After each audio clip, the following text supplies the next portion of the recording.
Ladies and gentlemen, it's time for our main event! Hosted by Eric McMahon, it's Cageside with John Morgan! And welcome everybody to another episode of Cageside with John Morgan. I am your host, Eric McMahon. Go ahead, check us out in the archives. Last week, we talked about the new champion in the UFC, knocking off the legend Glover Teixeira in Brazil. That would be the one, Jamal Hill. Looking forward, we have a lot of fun things to talk about. Not a lot happened in the sport of MMA, but a lot happened in the sport of MMA this past week. To help me break it all down, the man, his name is on the marquee. You can follow him at Twitter at JohnMorgan_MMA. His name is John Morgan. What's up, pal? What's going on, man? That's the great thing about this sport, right? It's like, even if there's not necessarily the biggest fights happening, there's always something to talk about. And listen, I had fun. Made a little trip out to Canada last weekend for a little commentating gig out in Moncton, Canada. Fight League Atlantic 7 was fun. And now back in town in Vegas and getting ready to head out to LA for Bellator. So there's always something going on. We always got something to talk about. That's what makes MMA great. So I saw some of your tweets. It looked like you were staying. Well, first of all, I knew it was going to be like negative whatever out there, and then I see a picture of you wearing shorts in a bar. What in the hell is going on here? Well, listen, I don't actually own a lot of pants outside of the suit pants that I do for commentating. Outside that, I'm pretty much just a cargo shorts and tennis shoes kind of guy. So you just got to keep it real. I mean, that's all that's really in the closet. I didn't have a lot of options available to me. So, yeah, it was a little cold, but it was nice. You know, I was hanging out with the Canadian MMA legend Sam Stout. Chris Kalidas, UFC veteran, was my broadcast partner as well. So it was kind of good reconnecting with those guys. And it was the first time working with Fight League Atlantic. Great show out there on the east coast of Canada, the Atlantic coast. So we had a lot of fun, but it was cold, man. There was a couple days where it was like 30 degrees was like the high and snow was on the ground. So did not spend much time outside. And I'm sure the production meeting where you dropped my name about a new color commentary, I'm sure that went great, right? We're very receptive, man. I imagine the contract's probably on the way if you haven't gotten it already. My email's down. My email must be down or something now. It'll bounce back. It'll come. Check your spam. All righty. Well, hey, like we said, not a lot happened this week in the sport of MMA, but a lot did happen. There's this kind of weird unveil of Dana White. Go live on my Instagram here in the next 30 minutes. And then like, where's Dana? I don't know where he is. Right. But then we finally get the matchups, right? UFC 287, April 8th, the rematch. Alex Pereira, Israel Adesanya. 2 and/or 4, whichever way you want to look at it. I'm going to look at it as number 2 because it's a completely different sport, MMA, other than kickboxing. But April 8th, it's finally here. So let's put to bed whether, Hazmat's going to get the first shot or whatever. Let's put it to rest. Izzy trying to reclaim that strap April 8th in to be determined location. But rumor has it it's going to be in Miami, Florida. Yeah, sounds like it's going to be Florida. They're just waiting to make that all official. I know at one point New York was in play as well, so we'll just see how it all shakes out. But Florida seems to be the leading candidate. But listen, I like it, man. To me, I always thought this was the fight to make, and it's no disrespect to anybody else in the middleweight division because there's some really talented fighters at 185 pounds. But as you well know, this isn't just about, putting the best against the best. It's about selling pay-per-views and having those storylines. And this, to me, is just the most meaningful fight you can make right now, right? I mean, there's this intense history between these two guys and Alex Pereira and Israel Adesanya and the way the fight played out last time, right? Where Adesanya is looking good. It looks like he's going to maybe cruise to a decision win. And instead, he gets clipped by Alex Pereira, the big knockout, and, of course, the new champion. So just all the storylines to me mean you got to put this back together right now. And as you well know, Eric, if you wait to put a fight like that together, you're like, oh, you know what? We'll get to that one down the road a little bit. Sometimes things don't pan out where they come back together. So I think you got to, strike while the iron is hot, so to speak. I think this was the fight to make. I think the UFC got it right here. Agreed for all the reasons you just said. And I'm going to add one on top of there is styles make fights. The style of, let's say, a Hazmat or anybody in that upper echelon is a problem for Alex Pereira. Let's just be honest. It's a problem. So styles make fights. Storylines make fights. The style and the storyline comes all together for Izzy Pereira 2 and/or 4. Yeah, I completely agree with you. And I think you're right. I mean, I don't know if Alex Pereira, let's say, is able to win this fight again, which he certainly can. He's got the power to do it. Obviously, he showed us he just can. He showed us he can do it in kickboxing as well. If he wins this, I think what you're leaning towards is 100% right. That, like, I'm not so sure how many title defenses he gets, right? There's a lot of other people in that middleweight division that are stylistic problems. Just basically, they're better grapplers. He comes to the world of striking. Not that he's not training everything, not that everybody's not working to get well-rounded, but let's be honest.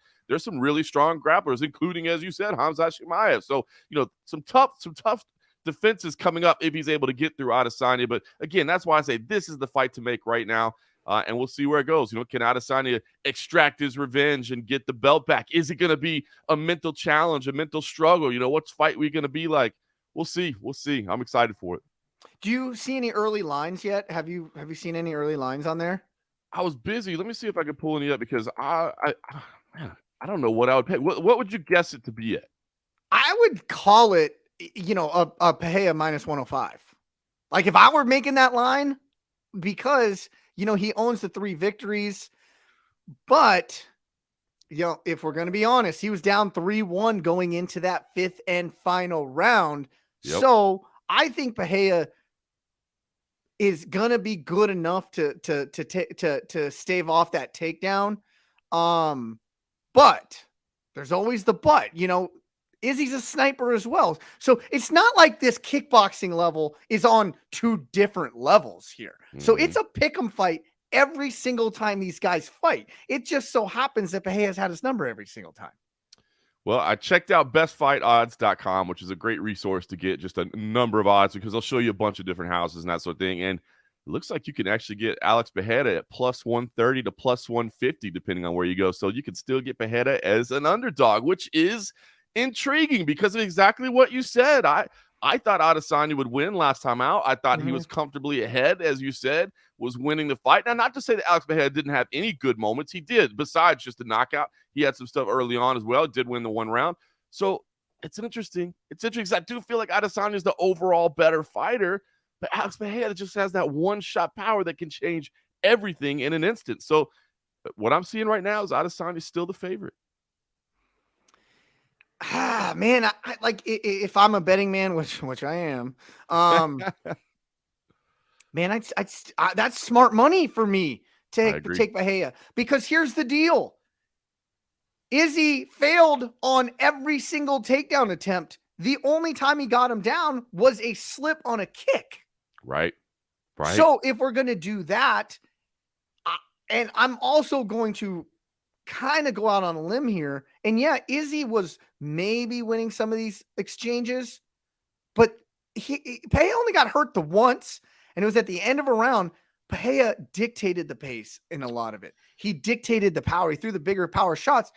Izzy was doing a good job hitting and moving, attacking that leg, doing a lot of little things that add up points. But to me, I wasn't going to say he was winning the fight. He was winning the scorecards, but was he winning the fight aside from that one shot that hurt Pereira at the end of round number 1? Well, that's exactly right. I mean, he just doesn't have that same kind of power. He's a very tactical striker, uses space, movement, defense, efficiency. He's all that. He's a master at it, but he doesn't have that kind of one-shot KO power that Alex Pereira possesses. And that's what makes this rivalry so interesting, right? If you go back to their kickboxing matchups, if you add in now the mixed martial arts matchup as well, Israel Adesanya has won more of the rounds. In the 2 fights that he got knocked out in both kickboxing and MMA, he was ahead on the scorecards at the time. So when you look at it, if we're just looking at adding up minutes of who was in control or adding up rounds, it's Israel Adesanya that has the results there. But the 2 victories go to Alex Pereira. So it's tough. So if you're a Vegas bookmaker, knowing that he's 0-3, knowing that he's been stopped twice, how is a minus 125 to 150, or I'm sorry, a plus 125 to 150? How does that happen? Because if I'm looking at it stylistically, okay, he can point fight him to a victory, which is a dicey game to play with Pereira. Or you're betting on the fact that he's a better grapple, which we really didn't see. Right. So how does that 150 come? You know what I mean? I find it interesting, too, because, when you were kind of guessing what the line was, I was right there in line with you and what I thought it would be. That shocked me to see that Pereira was that big of an underdog. It looked like, in the history that it got bet up a little bit higher. And I think maybe a little bit, I think we do see that sometimes with the bigger stars in MMA. Like, there is still some value in the name itself. And I think maybe a lot of people, just know Israel Adesanya's body of work a little bit more. He was kind of this next budding superstars, arena shows and that sort of thing. So I think maybe there's a little bit of value in just the name recognition himself. And I think maybe it's easy for people to say, well, listen, Alex Pereira won, but that's only because he got lucky and he caught him in the final round. Now, I wouldn't say lucky, but that's, I think, what people can write off and justify in their minds. That's the only way I can see it.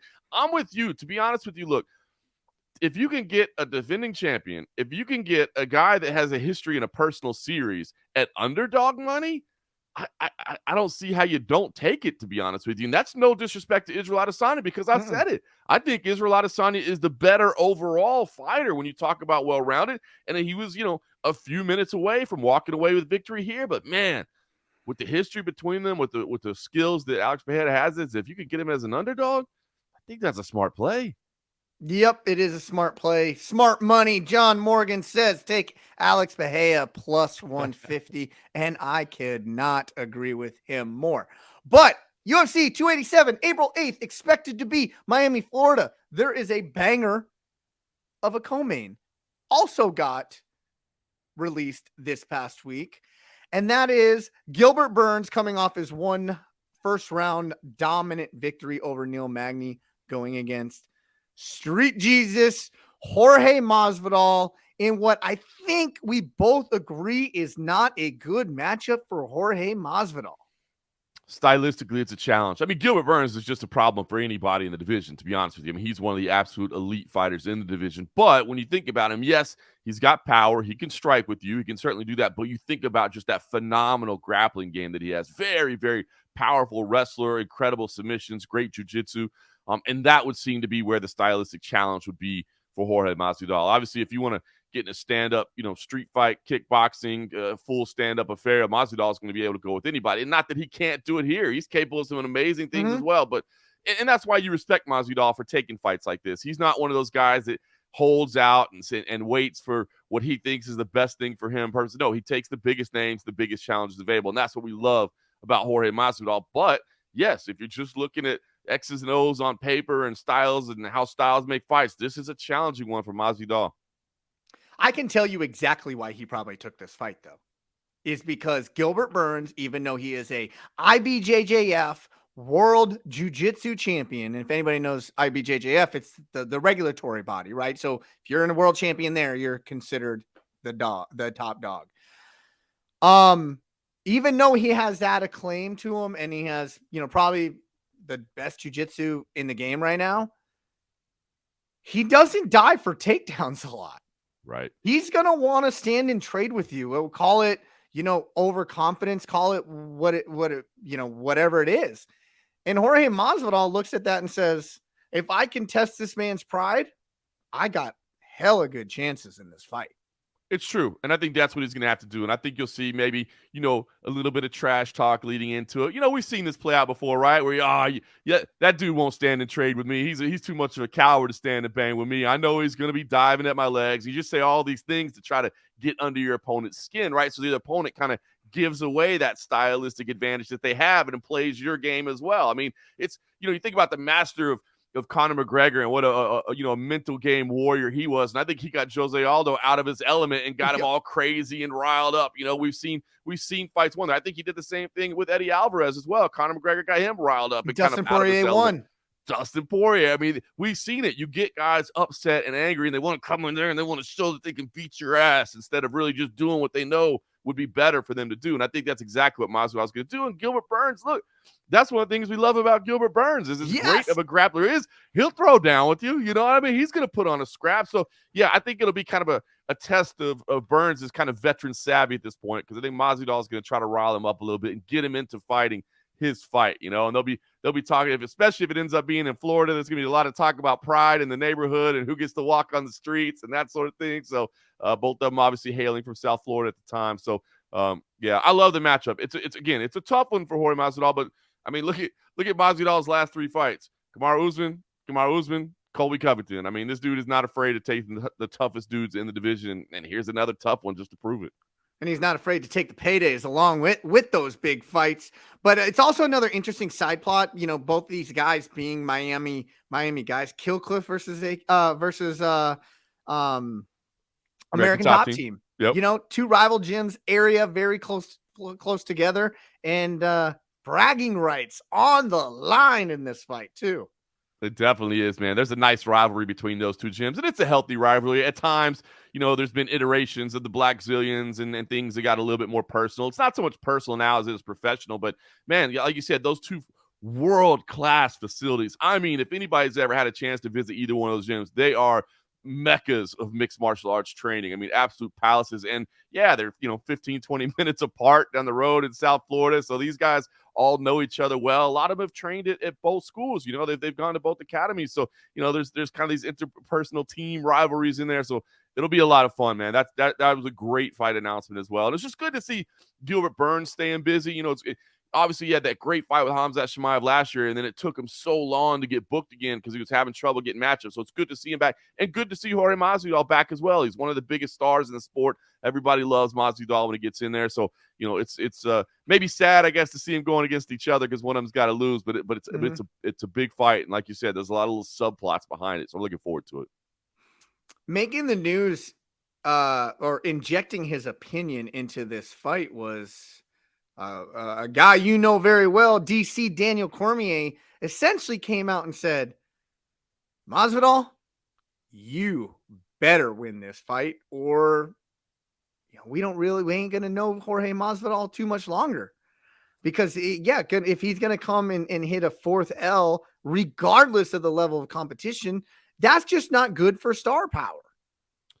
Yeah, it's interesting, right? Because I think there's two ways to look at it, right? And now if you're thinking about Jorge Masvidal as potential UFC welterweight champion at 38 years old, this is a must-win right now for you to stay relevant in the rankings. But I do feel like Masvidal is kind of in that range like a Nate Diaz, like a Nick Diaz, right? Where it's like, dog, I don't really care who you're lining up with. Like, I don't really care. I'm tuning in because I got to watch you fight. And I think that was the thing with the Diaz brothers that was always so amazing is it really didn't matter what streak they were on. It really didn't matter if the rankings made sense for a matchup. It's just like, if it gets announced, you're going to tune in. And so I think in one way it is a must-win for Jorge Masvidal, and that is if he still has intent of being a UFC world champion, which I know he does. I know in his heart he does. He believes he can be a world champion. In regards to that pursuit, it is absolutely a must-win situation here because if he takes another setback, I don't know that he's going to be able to get up to those top contenders again. However, in terms of just him being a star and people willing to tune in and watch him fight, I think if he just goes out there and does what he does, the people are still going to be entertained and they're still going to care what he does next. Regardless of whatever, he still holds the BMF belt, so that's got to have some value to it. That was such a weird thing, wasn't it? So it was weird. It was funny, man. When they first announced it, I'm like, this is like the dumbest thing I've ever heard of. But as it got closer, I'm like, it's kind of cool. You know what I mean? You got these two dudes involved in it, man. Like, let's do something special for it. You got The Rock coming out there and awarding the belt. I mean, it was crazy, and it was a little gimmicky or whatever, but still pretty cool. And Masvidal, he's got the one of one, right? Never has to come out and defend that. You can't take that away. One announcement that did not happen that when am I going to get this freaking announcement? Is it going to happen? I don't know. Henry Cejudo, Aljamain Sterling. Are we ever going to get the announcement of this fight? I mean, even to the point that Sugar Shane O'Malley's injecting, when is this going to happen? Everybody, is this going to happen? I think it's going to happen. I think it is from everything we're hearing. It's just a matter of Aljamain Sterling doesn't want to rush back. And you know what? I kind of actually applaud him for that. He's catching some heat for it, but I don't know. It seems like Aljamain Sterling has caught heat throughout his career. Like, people just don't tend to like the guy for whatever reason. But he's saying, look, I'm going to go out there. And he's like, I believe Henry Cejudo is a very worthwhile challenger. And I know he's giving him that respect. He says, I know I got to be at 100% if I'm going to stop this guy, given the stylistic challenge that he provides. So sounds like right now he's just waiting to heal up and get fully approved and doesn't want to commit to it. And I kind of respect him for that because, look, there's a lot of situations, as you know, where, the company comes to you. And I think that's what kind of a lot of these delays and some of these announcements, we're just figuring out who was healthy and when they were going to be ready. And, and sometimes the company will come to you and they're like, man, we need a guy for April, and you can say, well, I don't think I'm going to be ready till May. And they're like, well, yeah, but we really need somebody for April, And so I applaud Aljamain for standing his ground and saying, listen, appreciate you. I'm not denying that this is the next fight to make. It is. I just want to make sure I'm 100% recovered from surgery before we do it. And so I think we'll get it, maybe May. I think it was sooner rather than later. The aforementioned O'Malley even made a little bit of headlines this past week. We're saying that UFC really doesn't have any stars anymore. There's no star power. And if there's anybody that's going to reach the McGregor stature, it's him. And basically he wants the UFC to strap a rocket ship to his back and make him a star. And in a weird way, I kind of agree with him. Yeah, I don't disagree at all, man. I mean, to say Conor McGregor level is tough because Conor McGregor is and was, on a completely different level. It was a different thing. It's like a boxer saying they're going to be the next Muhammad Ali. It's like, wait a minute, that means a lot more than what you're thinking in terms of just level popularity. I mean, you're talking about a global icon in Conor McGregor. Mm-hmm. So that's tough to replicate. And some of it has to happen naturally. Yes, the UFC's promotion has something to do with it, but it has to occur kind of naturally as well. And listen, I think Sean O'Malley has had the UFC's, push from day one. I mean, they've really been behind this guy. Those clips of Snoop Dogg going out, from literally from moment one. You know what I mean? But I give Sean O'Malley a lot of credit himself as well because, dude, he's done a lot to build himself. Twitch streaming and partnerships and all this other stuff that he's doing outside of it. So he is. So I just think you have to understand that some of it does come a little bit organically. I mean, they can push you, and I think they have, but he's got to take those top challenges now as well. So I do think he's, he has the capability as much as anybody in the roster. The guy is charismatic. You see that people want to hear what he has to say. You see that people are drawn to him. The guy moves the needle, so to speak. He really does. So now if he can win a championship as well, it could be big. It could be big. But it's hard to deny Cejudo coming back. Cejudo's a big star, former double champ as well. I think he's up next, but I think O'Malley can honestly kind of sit back and wait on the winner of that. I think he has every right to be next after his last victory. And he's not even necessarily calling for the fight. He just wants to calling for the superstardom. And hey, man, if I was in his position, I would do the same exact thing. Another fun, exciting matchup, not in the UFC, but in one of our favorite brands, which is just a fun brand, one championship. Sage Northcutt, 11-3, announces he is coming back on a 4-year hiatus after being devastatedly knocked out by Cosmo Alexander, which crushed his face. But we get to see the young budding superstar that was to be a Sage Northcutt. There was a lot of hype around this kid and fizzled out pretty quickly, but he's coming back. One championship. What do you make of this?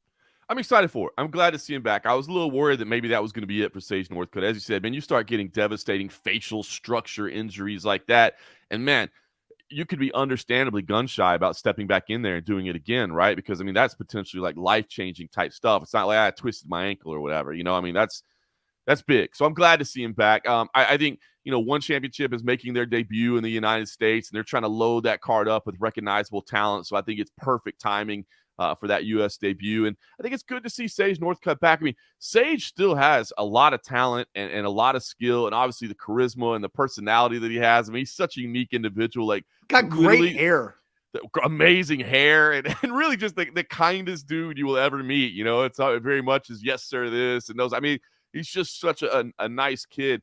And I think it's tough, man. You talk about Sean O'Malley asking for the expectations and asking for the promotion of the UFC. And Sage Northcutt had that early on, but I don't think he was really ready for it just yet. And that's, sometimes opportunity, it comes in and you're just not quite ready to deliver on it. But, this is an older Sage Northcutt now, and he's had some time to grow and continue to refine his game. So I'm excited to see him back. I think he's a fun fighter. I think the UFC kind of had him maybe set up for greatness a little too early in his career, but this could be a good spot for him. And I'm excited about one championship, making their U.S. debut. Man, they're really doing big things. That whole Prime Video membership or partnership, I should say, has been great to just be able to watch them in prime time, streaming live in North America. And now they're going to do a show in the Denver area, Broomfield, Colorado as well. So big moment. I'm glad to see Sage Northcutt back, and the great thing about one championship is they can be creative with matchmaking and they can do other stuff. And, he can do some all striking matchups. He can do some Muay Thai. He can do some kickboxing, whatever. So I think there's a lot of opportunities here for Sage. I'm glad to see him back because I was a little worried that maybe that injury was so devastating he wasn't going to do it again. The guy that knocked him out in 2019, which had led to this 4-year hiatus, Cosmo Alexander, for people who weren't in the know, knew he's a bad dude. right? But it was Huge a scary power, matchup. great striking. And a lot of it came out of like everybody thinking Sage Northcutt just, wasn't who they thought they were. You got to give credit to Cosmo here. I mean, because anybody that's in the know that knows this guy is not a bum, and they know this, like, no, not a lot of people want to fight this heavy-handed guy. Devastating striker. I mean, unbelievable. That's when the matchup was announced. You're right, because I thought it was a little bit of a weird announcement, right? Because you thought, well, they want to bring Sage in and build him up to be the star and win championship. Instead, they came in and put him up against an absolute killer. And not that Sage couldn't have been competitive, but you knew that it had the opportunity to go wrong, and unfortunately, it did. So you're absolutely right. If you're taking the opportunity of that result to just write off Sage and say, he's not that good anyway. I'm not saying the guy is going to be a future world champion, but the guy is exciting and he's charismatic and he's fun and he's a good person by all accounts. So I'm excited to see what he does and kind of what I would consider like a second go round. I mean, you take that long away. I mean, that's almost like coming back from retirement. He never said that he wasn't doing it again, but that long away, man, this is a whole different chapter. And let's be honest, a lot of the hate the kid gets is because he's young, he's good looking, he's chiseled out of granite, he's got money now. It's like, yeah, so he got his ass beat a couple times, but Brian Barberena, nobody knew that he was going to turn into that guy, right? When he took that loss in the UFC, and so a lot of things have just gone against him. But I'm really excited to see him back. Oh, I think you hit the nail on the head in this. Sometimes, I mean, there was so much attention to him give him early on. He was kind of tied to the promotion of Paige Van Zandt as well. You know what I mean? I think there were a lot of people that were just saying, why is the UFC packaging up this like Barbie and Ken and promoting them when there's other people on the roster that, but as we just talked about earlier, sometimes this promotion and who gets attention and where a little bit of that's just organic and what people are getting clicks, and the UFC identifies that and they go, oh, okay, these people are moving the needle, let's put a little bit of something behind them. I mean, they've got a whole bunch of analytics to see what their social media engagement is, what they're getting engaged on Fight Pass, all those things. And it's not like they necessarily try to create a star out of nothing. What they see is, hey, who is registering with the people, who is making an impact, and let's continue to push them. And I think there was a lot of, as you said, I mean, let's just call it, I guess, jealousy basically by a lot of people, right? That, hey, man, maybe there's more accomplished or more seasoned athletes that aren't getting this same push just because these two athletes are young and good looking and, maybe moving the needle a little bit more. And I can understand that, but that's just the reality of promoting. Sometimes you just got to latch onto an angle and try to get people to tune in. Yep, agree 100%. Back in the news in an upcoming fight, February 26th, the problem child, Jake Paul, takes on Tommy Fury. Yep. The one that's dropped out twice. Is it going to happen again? It's going to happen February 26th, but they have a backup plan this time. And I don't care about the fight. I only care about the backup plan. The backup plan. If Tommy Fury drops out, Platinum Mike Perry has already signed a contract to be waiting in the balance to save the card and take on Jake Paul if anything happens. And you know what? I am here for it. You imagine the shit talking that Platinum Mike Perry is going to be doing in that ring.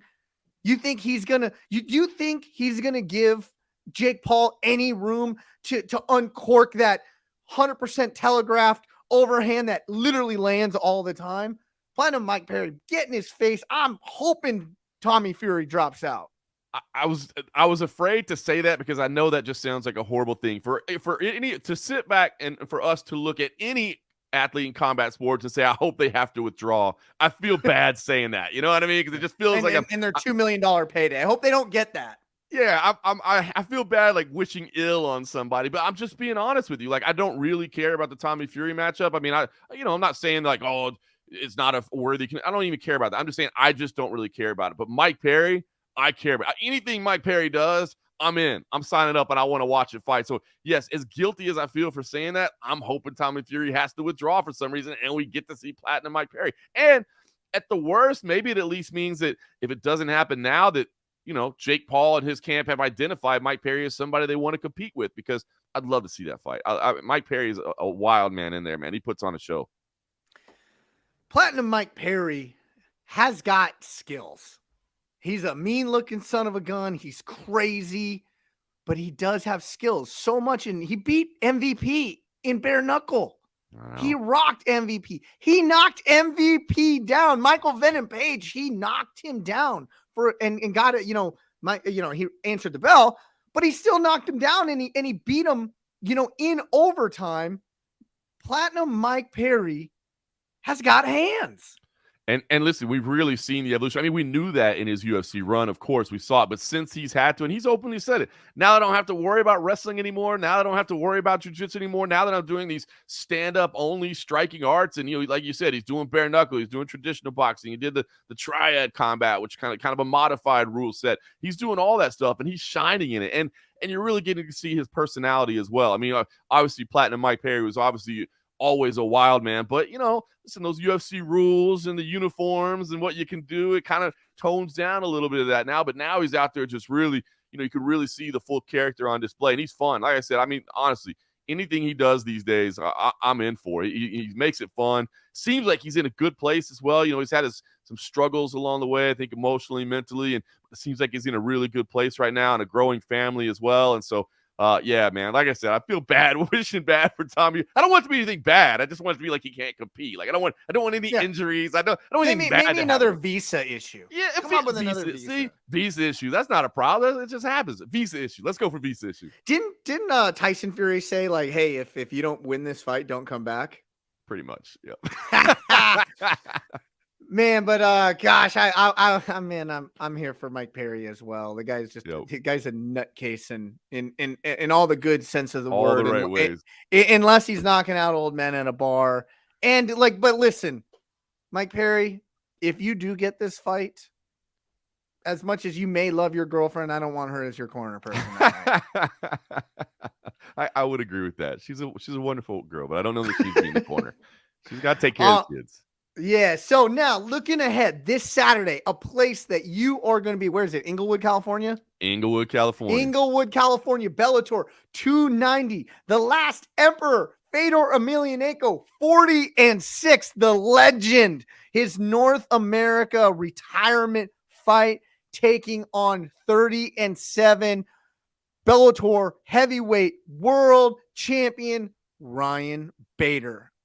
I know it's not a good matchup. I know Bader already did it before. Anytime Bader fights, I am tuning in. You have to. And listen, I'll be honest with you. I'm kind of going into this one, and maybe similar to the way that we did Shogun's final fight, where it's like I don't know that we're going to see necessarily Fedor Emelianenko be victorious, but it is truly kind of the end of an era. You know what I mean? This is somebody that I grew up watching compete, the heyday of Pride in Japan. I mean, that's when a lot of people may not realize that. I mean, Pride was the dominant organization over the UFC. They had the better heavyweight division. They had the bigger stars over there, and Fedor Emelianenko was ruling them all. So, yeah, this is an opportunity to watch a legend compete. And it just shows you the type of man that he is, the type of fighter that he is, that from all indications, he was offered what, quote unquote, easier matchups, folks that are maybe a little closer in his age, closer, he's like, no, I don't want that. I want the champ. I want to go out fighting for a title. That's what I want, not some showcase matchup. So yes, I'm excited to go out there. I do favor Ryan Bader in the match. Like you said, we've already seen it before. And I do favor Ryan Bader to win here again, but just the opportunity to kind of be there for the send-off for Fedor Emelianenko is something I definitely didn't want to miss. The legend that is Fedor Emelianenko, and prior to maybe 2010, had only one loss and a controversial loss on his record, but he ran shot over the mixed martial arts world, not even just Pride. I mean, anybody that's known as just Fedor is a stud. I just want to kind of go over some of his fights here, because some of our newer audience, they just don't understand Fedor, right? He beat Babalu. He beat, let's go through here. Heath Herring, Big Nog. I think he beat Big Nog 3 times. Gary Goodrich, Mark Coleman, Kevin Randleman, Crow Cop, Mark Coleman again, Mark Hunt, Matt Lindland, Tim Sylvia, Andre Arlovsky, Brett Rogers. Then he had those 3 losses, Verdum, Bigfoot, Dan Henderson. Then he comes back, beats Jeff Monson, Pedro Hizzo, Fabio Maladano. Who else has he fought? And Frank Mir, Chael Sonnen, Rampage, Tim Johnson with a loss to Ryan Bader mixed in there. But if you're going to talk about a resume, good freaking Lord. The one that I just rattled off it's second to none. And I'm telling you, man, those events back in Japan and Pride and some of those matchups that you rattled off, I mean, they were just marquee, stellar main events that we were staying up all hours of the night to watch and, attracting, sold out stadiums in Japan. I mean, a true legend of the sport. And I think a lot of people over the years have kind of written off Fedor because they say, yeah, he never competed in the UFC. But you have to remember at that time, Pride was the dominant brand. Pride was the bigger organization with the bigger stars, and that's where he was dominating. Yes, it would have been amazing to see him fight in the UFC, but his career is unbelievable, man. And you have to rank him up there with the greatest heavyweights of all time. There's some arguments to be made with some of the recent UFC champions, but the dominance that he had was unbelievable. And unfortunately in this fight game, it's a young man's game and all things come to an end. And he had some setbacks, later in his career, but you can't take away from the greatness that was. Anybody that was around in that era, anybody that's of, kind of our ilk that was around, we'll say that. Maybe if you're a newer fan, you don't know, you look back on paper, you go, then I you're don't know, an but idiot. trust me, you can't deny it. If you were there, you can't deny it.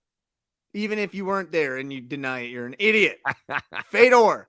That too. Right? I mean, literally, when the Kremlin recognizes you as your like sports ministry ambassador, like when Putin is saying you're our guy, like Yep. I mean, you cannot deny it. But listen, I think a lot of people in this over the history of Ryan Bader's career, he's not gotten the respect that he deserves.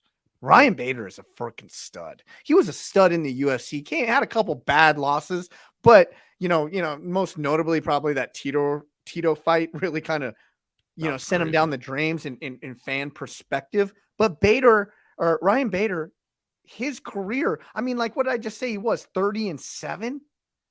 He's got 37 pro fights. Ultimate Fighter winner, knocking out Brandon Schaub in the finals. I believe he did.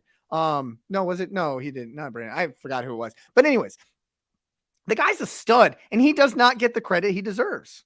Yeah, it was Vinny Magalesh, by the way, was who he went to in the Ultimate. But yeah, had some huge wins, had some setbacks. I mean, this guy is an absolute stud. He was a stud prospect come up. He ran into John Jones to end his undefeated streak, but John Jones ends a lot of undefeated streaks. And then you had the Tito Ortiz setback, which I think was a shocking. I'll never remember my jaw dropping at that because I thought that for sure was going to happen. But yeah, went on to have an incredible career in the UFC and in Bellator as well, continuing to reign as champion. And you're right, I think he's been disrespected over the years. He's a good dude as well. He's always got a great sense of humor. His social media, he'll take some shots at himself on there and have a little fun.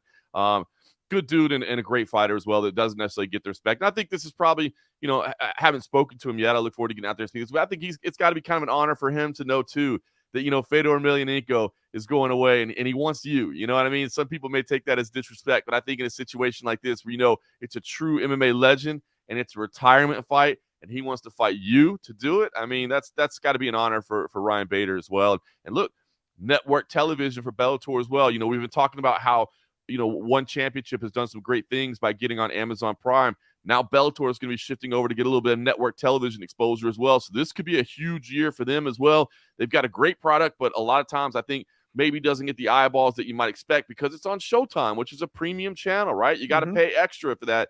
And I don't know that it necessarily gets the eyeballs. Well, here's a real big opportunity for them. And it's kind of cool the way things set up because there's a UFC event this week, right? But the UFC was supposed to be originally in South Korea. Then, of course, the Korean Zombie wasn't able to fight on the card, and they knew that it really, in order to get ticket sales and to get interest, like you can't have a show there without the Korean Zombie. So they shifted it to Vegas, but it's got these road to the UFC finals on it, which is Asian matchups. So they wanted to keep it in more an appropriate time. So basically what I'm getting at to explain all that is the UFC is on way later than normal this week. So this is the Bellator and UFC at the same time, but not going against each other head to head. And so I think that's a good thing for Bellator as well because they're not having to compete with the UFC. It's actually later than them. So this is a big weekend for Bellator. They put together a nice card and could be a big step for them in the right direction with this network television. And regardless of the card, I'm here to see Fedor all the time, anytime. But like you said, UFC. So there is a UFC fight card this week. The Black Beast, Derek Lewis, is in action. And this card really isn't getting talked about at all. We're always a fan of kind of these fight night cards because we could see those next up and coming prospects. But with the Asian influence, like you just said, maybe there's some stars that we could see Saturday night. Absolutely. Yeah, this is again, it was originally supposed to take place. So you look at say, wow, why are there so many Asian fighters on here? That's why it was originally supposed to take place in South Korea. Some of these are these road to the UFC finals. They're trying to secure UFC contracts. That's been a tournament that's been going on for a while over there. So yeah, this is an opportunity. I think you're gonna see a lot less coverage of this UFC card than you might normally expect. And there's a couple reasons for that. One, I know a lot of the media is going to be in Inglewood, California for the Bellator. It is a big deal. It's network television. It's Fedor heading away for the United States market. And just to be honest with you, because it's such an Asian influence card, a lot of the fighters don't speak English. And so that lends itself less to interviews and little sound bites and things that you would normally use to talk about the fight. Now, of course, Derek Lewis is going to come out and have a comedy routine at the media day. I mean, he's always good for a couple quotes here and there. But yeah, a lot of it's just you're just not going to see as much coverage of it. But like I said, it's not going to be competing, for airtime. They're going to be at different times. So if you want to be a hardcore MMA fan, you can watch the whole Bellator card and then watch the whole UFC card after it. So still an opportunity. Duho Choi is back, which I think he's somebody that you definitely want to pay attention to. He's on that card as well. He's a lot of fun, and we'll see if anybody else can take a step forward. These are opportunities to kind of stand out. Tatsuro Taira is on there as well. That dude looks like an absolute stud at flyweight, young up-and-coming kid. So there's some names on here. There's some names on here and some people that'll have an opportunity to maybe put their name forward, so to speak. Are you going to hit UFC's media day before heading to Inglewood? I'm not. So normally they're both on Wednesday. So I'm flying out Wednesday morning because there's a press. I was hoping I could do both. I was hoping I could at least get the media day so I could get my clips, get my sound bites, but it's the same day as a press conference for Bellator. So I'm flying out Wednesday morning. So I won't have anything from it. So I'll be watching from afar. Well, getting ready to wrap up here on another episode of Cageside with John Morgan, but we got some parting notes, some I don't know, interesting little things that have happened. One really fun, one kind of a little bizarre. Conor McGregor gets hit by a car while riding his bike, says he almost died, then took a picture of his ass and put it on Instagram. Had a nice little scrape, but he's looking lean as hell in that ass pic. So that's the observation you took from it. All right, good. Now, it's crazy. Yeah, it is a wild story, man. You think about, I mean, how things could have gone different, right? He said the driver was blinded by the sun and didn't see him and just, plowed into him. Can you imagine if, God forbid, something tragic would have happened on just a bike ride? I mean, unbelievable. So, yeah, wild story to say the least. And we'll see. We'll see how it impacts his career. Obviously, there's some other Conor McGregor news. It's not so funny as a bicycle accident. So he's found himself in some trouble again, some troubling allegations that he has certainly denied. And that's back from when, like 2000 over the summertime. Oh, it was over this past summer. I believe it was over this summer. Hopefully I'm not getting that wrong. I think it was his birthday party this year over the summer. Okay, it is a weird little story. I mean, I read a little bit about it, but apparently the alleged victim jumped off the boat, swam to shore, didn't report it in Ibiza, went back to Ireland, and was a friend of Conor McGregor. So for all you, we won't dive too much into it. Maybe when a little further details come out, we'll dive into that story, but you can read for it yourself. Yeah. I gotta say this about Conor McGregor though. Like, for all the bad stuff that we've heard about him and the explosive temper and his propensity to go to violence, a guy hits him with his car, essentially runs over him. He's like, it's all good. It's all good, man. No problem. No problem. We're good. Can you imagine like that moment you realize who you just, I mean, first of all, I imagine you're just in shock. Fortunately, I'm knock on wood right here. I've never been involved in an accident with a pedestrian. I hope that never happens. But I can't imagine your shock, first of all, when you do it. And then secondly, when you look up and it's Conor McGregor and you think, is this dude going to whip my ass right now? Or like, what is about to happen here? And instead, I think he said he gave him a ride back. Oh, man. Like, I'm dude, just thinking about what would be going through my head. Like, holy shit. Like, I just hit by somebody with a car. Are they okay? Oh, thank God they're okay. Holy shit, it's Conor McGregor. This son of a bitch is going to kill me. That's so true, man. So true. Oh, thank God. He beat an old dude in the bar for not taking a shot of whiskey. What's he going to do to me for hitting him with a car? So true. So true. But I guess they all became friends and they drove off back. And I guess he helped them get back home. And hey, maybe this is growth. This is growth. Maybe it's growth. Maybe it's growth. Maybe it's growth. Now, I saved this for last just because I think this is so cool that the UFC is kind of getting into this. So UFC signs Frank Mir's daughter, Bella Mir, to an NIL deal. Bella Mir is a freshman wrestler at the University of Iowa. Give you a little backstory on her. She won 4 straight state titles in Nevada high school, then went on and won the 2021 USA Junior Folk Style Wrestling Championships, all while competing as a pro in MMA, starting at the age of 17, and is a 3-0 pro MMA fighter. Now, let's give it what, all of her opponents, those were all pro debuts for opponents at the same time. But, with this being Frank Mir's daughter, obviously she's got the chops, 4-time state champion, scholarship at University of Iowa. For the UFC to now jump into NIL deals, and if people don't know what NIL deals is, it's a fairly new thing is, the universities can't outright pay students now, but they can take sponsorship deals. They can use their name, image, and likeness to make money. So much that there's tons of college football and basketball players that are millionaires now from NIL deals. And now UFC has jumped in. They're branding Bella Mir as an ambassador to the UFC.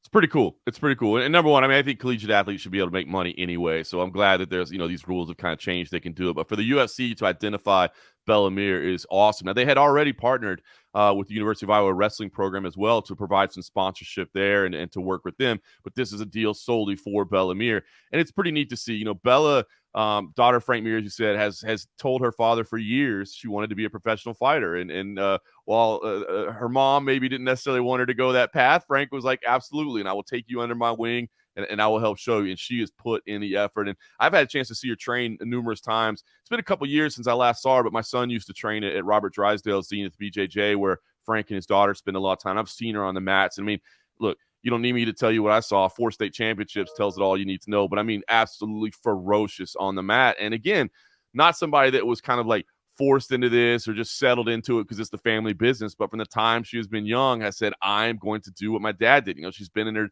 her dad's corner, for fights and been around the game. And so learning the fight game. But now she's taking it to collegiate wrestling. Pretty cool. I mean, obviously the University of Iowa, a legendary program, and now they're instituting this women's team as well, and she is an absolute stud, and so be anxious to see what they do there. But I think the UFC, getting more involved with collegiate wrestling is smart. I actually had an opportunity to be a part of calling the first ever NCAA wrestling meet on UFC Fight Pass last year. The CFFC worked to do that, the Battle at Bragg at Fort Bragg, and it was really cool because I think the UFC is seeing, listen, we should partner up with these programs. We should partner up with this sport because, I mean, these stud wrestlers, they get to a point where do they want to go next? And if they decide that they want to do it in mixed martial arts, they've got an incredible base to work from. And if you're an elite level, high level wrestler, that is a phenomenal place to be starting your mixed martial arts career. And so I think Bella Mir, the sky is the limit for her moving forward. Now, important to note, because I think a lot of people maybe say, well, if she signed this NIL deal, does that mean she has a UFC bout agreement as well or a contract? No, that's not the case. She can still go compete elsewhere, fight elsewhere, and I imagine they will. I know in talking to Frank Mir over the years, he wants to bring his daughter along the right way, get her the experience that she needs at the right time, not necessarily throw her to the wolves, so to speak, early on. And she's still so young. She's still got time to do that. But it does certainly seem like the UFC is showing interest and saying, all right, well, we'll do this deal and maybe you go take some fights elsewhere after you get done with your collegiate career but you eventually make it to the UFC. And I think that's the ultimate plan. But really cool to see. Really, really cool to see. I thought the news when I saw the press release was pretty awesome as well, especially, knowing Frank for as many years as I have and watching Bella grow up here in Las Vegas. It's pretty cool to see that she was the one that the UFC first identified to be a part of a program like this. A lot of people make the connection like you just did, Bella Mir, Frank Mir, UFC legend, easy path. But I want to take it one step a little bit further because what is the one thing that wrestlers typically don't have after their wrestling careers? They don't have there's no pro wrestling, amateur style pro wrestling. Right. Now there is a little bit with the introduction of Flow and things of that and those streaming services. But a lot of the big things is there hasn't been this money, these NIL deals going into wrestling like there has been football, or I don't know about baseball, but for football and basketball, surely. Sure. And, UFC jumping straight in is kind of just saying, okay, we're going to recognize talent. We're going to foster them. Hey, kind of let them know where their loyalties kind of should lie if and when, and I think equally as important, bridge that gap for them post-college, pre-UFC. There's no money in between there. Right. So if you can almost bridge that gap for these athletes that you see potential in, I'm here for it. I think it's a good deal. I do. And I think what you're starting to see really is honestly a shift in the landscape of the relationship between the wrestling scene and mixed martial arts. Because in the early days, there were a lot of these, wrestling coaches and stuff that were telling their athletes, they shunned mixed martial arts and they told them to shy away from it and they didn't steer them in that direction. And I think now, the sport has become more accepted in the wrestling community as well, where it's like, listen, look, our absolute best wrestlers, the wrestling community still wants to stick around because they want them to go try to win world championships. They want them to try to go win Olympic medals for the country. And then, of course, you have guys that reach the highest level that stay on as coaches, right? They get a very lucrative career as a college coach and they, continue to shape the future. But, outside of those very top elite that the wrestling programs want to keep to themselves, they realize, hey, the guy that was number 2 in the division or number 3 in the division, like a guy like Bo Nickel was, who just couldn't quite get over the hump, but he's obviously a special athlete, a phenomenal athlete. He can maybe take this path to mixed martial arts. And it's a way that even if he can't beat the number 1 on the team, so he's not the one going to the world championship, he's not the one going to the Olympics, well, now he can chase this path as well. And I think you're starting to see a lot more acceptance of that than there used to be. And it's just a great way, again, to develop talent. You take these college wrestlers that do it at a high level. If you haven't had a chance to watch a high-level wrestling meet, I'll tell people there's, we've got the one on UFC Fight Pass that you should definitely check out, Battle at Bragg. It was a cool event. But ESPN Plus has a lot of collegiate wrestling matches on there.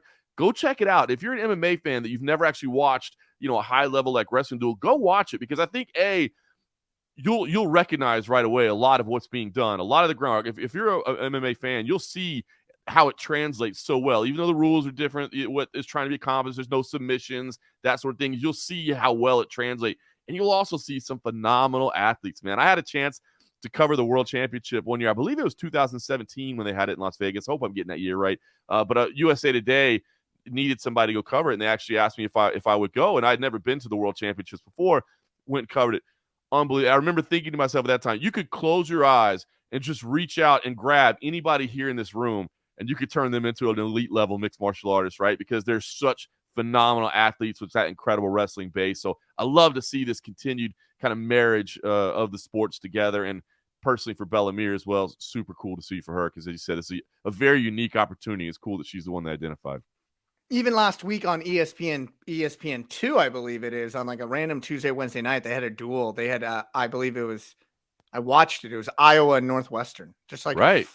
It was awesome to Cool watch. To and I'm a huge fan of collegiate wrestling. And I think, everybody says March Madness with basketball, March Madness in the nationals for college wrestling. There's nothing better for my dollar than sitting down over the course of a weekend and watching one guy have to navigate, a bracket and have 6 matches in the course of 2 days to become a national champion at the highest level. And by the time they even get to the finals, their heads all bandaged up because they just literally almost beat the shit out of each other in these matches, clubbing, pushing, pulling, head pressure. I mean, these guys are beat to crap.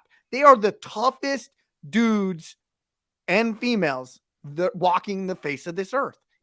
To me, it is the most tough. It's the toughest sport there is. That wrestling mentality is a real thing, man. I mean, the work ethic that you have to have, the dedication, the drive that you have to be successful in wrestling, it is something special, man. And I agree. And I feel like every now and then there's little bits of added attention. It feels like it's still continuing to grow. And I really think this partnership that the UFC is really starting to kind of reach out a little bit more and partner with these wrestling programs and get some, wrestling programming on UFC Fight Pass. I think that's only going to benefit wrestling as well and hopefully bring some more eyeballs to it because it is cool. It's an amazing sport and it's a great community. You know what I mean? It really is. Like everybody kind of rallies together in the community. And like you said, it was very, very special for me to be a part of that Battle at Bragg event this past year. And hopefully we get to do more of it on UFC Fight Pass as well. So it's a really cool thing. Imagine if we would have got to see a Gable Stevenson crossover. Crazy. But he decided to go the WWE route. Hey, I'm not hating him. He's making a lot of money there too. Still in developmental. Get paid. But, he getting paid. But anyways, exciting episode. All the announcement came down this week. UFC 287 in Miami. We've got some blockbuster matchups. Sage coming back. Fedor this weekend. John Morgan is going to be there. Thank goodness Conor McGregor wasn't hurt getting hit by a car in the NIL deal. That was the UFC in Bellamere. Fun. Go ahead. Check me out on Twitter. My name, E_MacLife. My co-host, the guy's name is on the marquee, John Morgan _MMA. What do you have going on this weekend? Listen, just got that trip out to Inglewood. I'm getting settled back in after the trip to Canada. Got to get some, repacked and ready to go, and looking forward. It's been a while since I've been at a Bellator show, so I'm excited for that fight week, and we'll have full coverage of that. Pay attention to social media. We'll have clips and things from out there. So looking forward to it. Do you have any access to get any exclusive with Fedor, or is he like just packed? Is he like there's everybody else and then there's Fedor over here? That's it, and it's not a disrespect thing by any stretch, but yeah, we've basically been told like, hey, we know everybody wants to talk to him. He'll be at the media day, and you can talk to him there, because otherwise, if we were trying to deal with all the one-on-ones that requests that he gets, he's just not going to do it. But, there's something kind of cool about that. I think there's something, there's still kind of this aura about Fedor Emelianenko. You know what I mean? It's just when he walks in, because, he doesn't do a ton of, like, one-on-one interviews and a ton of, availability. So, you get select few words. So obviously, he's kind of a very, calm and monotone in his presentation and doesn't do a lot of interviews anyway, and doesn't have a lot to say when he does. So there's still that aura about him, which there's something kind of cool about that. So I respect him for it. If there's anybody that can get it, it's John Morgan. You can catch him on the underground, all of his cool stuff, mixedmartialarts.com. You guys got new merch line coming out. When do I get my Just Bleed hoodie? I know, right? Mine's on order as well. I want the Just Bleed. It's a good look. Yeah, man. You guys go check out the underground on Twitter. They have some fun stuff. Always good stuff on their content. Anyways, check us back here next week for another episode of Cageside with John Morgan. Enjoy the fights.